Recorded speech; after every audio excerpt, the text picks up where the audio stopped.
No reino do futebol existem várias e várias lendas macabras sobre esse esporte. Muitos clubes já ficaram para trás por causa disso. E no vídeo de hoje eu vou te mostrar as maiores maldições da história do futebol. Você acredita em lenda? Pois se não, a partir de hoje, acreditará. E é melhor deixar o seu like, se inscrever no canal e ativar o sininho para não perder nada que vai sair aqui no canal. Caso contrário, seu time terá 15 anos de azar. Portanto, me ajude e faça esse favor. Agora, eu lhe concedo a entrada para o reino macabro do futebol. Existem várias coisas por aqui. E hoje eu mostro para vocês as maiores maldições desse esporte. Agora sim, estamos no nosso cenário e já prontos para trazer a primeira lenda de maldição do futebol. Lembrando que todas essas aqui aconteceram de fato. O Benfica de Portugal, nos anos 50 até o início dos anos 60, era uma máquina de jogar futebol, comandados pelo treinador Bela Gutmann. Grava esse nome. Bela Gutmann era o treinador do Benfica e aí está o ponto-chave da maldição. E ele tinha em sua bagagem como comandante do Benfica uma Taça de Portugal, 2 campeonatos portugueses e 2 Champions League. Tava fazendo de tudo lá na terra do vira-vira. E aí o seu gogó acabou ficando um pouquinho inflamado. O que quer dizer isso? A sua postura, ele quis elevar o seu nível, quis mostrar de fato quem ele era, quis elevar o seu patamar e pediu um aumento salarial que foi negado pela diretoria do Benfica.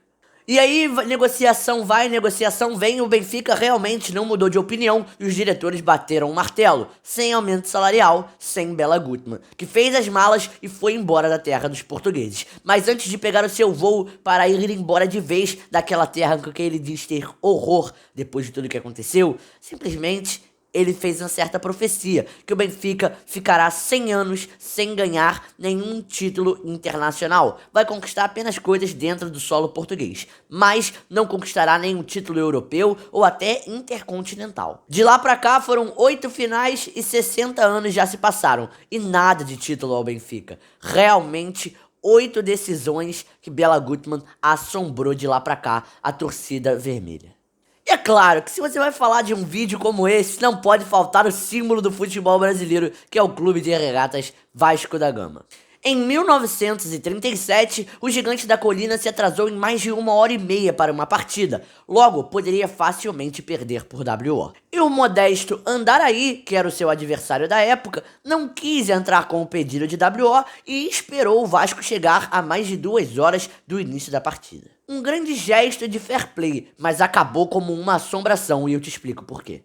O Vasco, sem clemência nenhum, aplicou uma sonora goleada de 12-0 frente ao Andaraí. E o goleiro Arubinha do Andaraí já estava desesperado, não aguentava mais bola no fundo da rede. Foi nesse exato momento que ele gritou a seguinte frase, abre aspas, se há um Deus no céu, vírgula, o Vasco terá de passar 12 anos sem ser campeão, fecha aspas.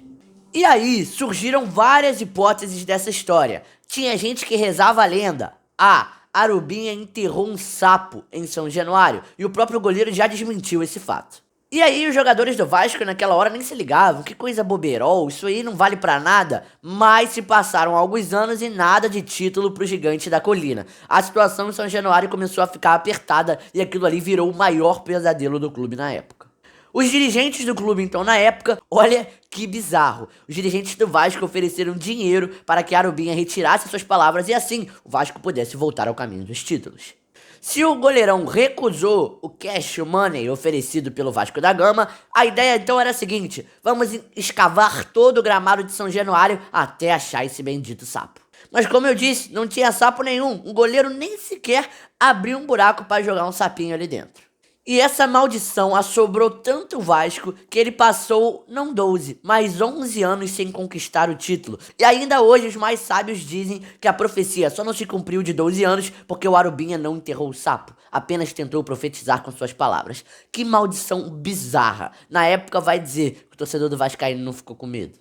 E agora chegamos à maldição talvez mais conhecida da história do futebol mundial. Todo mundo sabe que em Avellaneda, na Argentina, a cidade respira futebol e é tomada por 2 gigantes do cenário argentino. Os azuis do Racing querem sempre impor respeito, enquanto os vermelhos do Independiente esbanjam seus títulos. Porém, por falar em títulos, no início da década de 60 e até mais ou menos ali o seu intermediário, um pouquinho antes da década de 70, o Racing era quem estava doutrinando no cenário regional. O clube conquistou um campeonato argentino, uma Libertadores e um Mundial, tudo num período de 2 anos. Imagina você torcer pro Independiente nessa época e ver o seu maior rival conquistando tudo isso em apenas 2 anos. Então, os íntias, a hinchada, a torcida do Independiente, resolveu fazer o seguinte: vamos invadir o estádio El Cilindro, o estádio do maior rival, que fica nada mais nada menos que 500 metros do estádio do Independiente. Se liga nessa foto aí, muito bizarra. A rivalidade é gigantesca em Avejaneda, eles respiram futebol.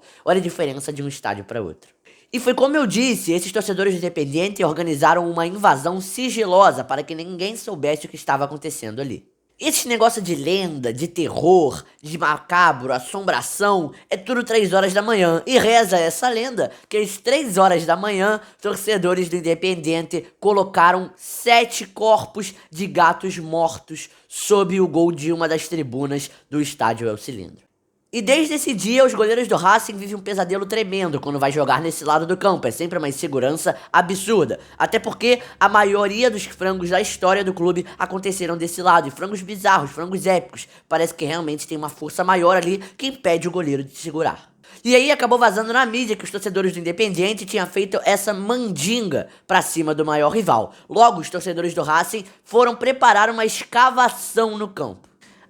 Se realmente já todo mundo sabia que tinha os corpos dos gatos ali, a escavação seria feita e tudo iria melhorar. Pois totalmente ao contrário, porque não teve êxito algum a escavação. Foram encontrados 6 corpos dos gatinhos, porém faltava um, e esse 7º continuou assombrando o Racing. Rezava a lenda que você tinha que tirar todos, eliminar todos dali, porém o 7º não foi encontrado de jeito nenhum, e 6 corpos não faziam nada. Lembrando que isso tudo aconteceu em 1968, logo após o Racing conquistar o campeonato mundial. E só em 1998 foi encontrado um 7º gatinho da maneira mais bizarra possível. Os torcedores do Racing novamente se organizaram após alguns anos e falaram: chega, precisamos dar um basta nessa história. Eles prepararam uma cerimônia de exorcismo dentro do estádio. Era caixão, era vela preta, tudo que tem direito. Parecia cena de filme. Todo mundo com cruz na mão, todo mundo rezando para que encontrassem o 7º gatinho. As arquibancadas do estádio foram todas completamente lotadas. Não cabia mais nenhuma formiga dentro do El Cilindro naquele dia. Então foi dada a largada. Todo mundo que estava na arquibancada descia e começava a escavar o campo em busca do 7º gatinho. E não é que esse tal de exorcismo deu certo? Encontraram o bendito 7º gatinho e logo depois, em 2001, foram campeões argentinos após muitos e muitos anos. Essa é a profecia, assim, mais bizarra da história do futebol e que realmente aconteceu. Mas e aí, gostou do vídeo? Se você conhece alguma outra profecia, comente aqui embaixo. Comente também para qual você foi a mais bizarra das que eu comentei aqui e contei essa história a vocês. Não se esqueça de deixar o seu like, se inscrever no canal e ativar o sininho para não perder nada que vai sair aqui no Matando no Peito. E claro, compartilha. Compartilha o vídeo, compartilha o canal no grupo do trabalho, no grupo da escola, faculdade, grupo da família, grupo dos amigos. Só joga. Sai bombando no WhatsApp pra gente bombar aqui também. Show? Então é isso, eu me cuido daqui, você se cuida daí, um abraço, valeu e fui!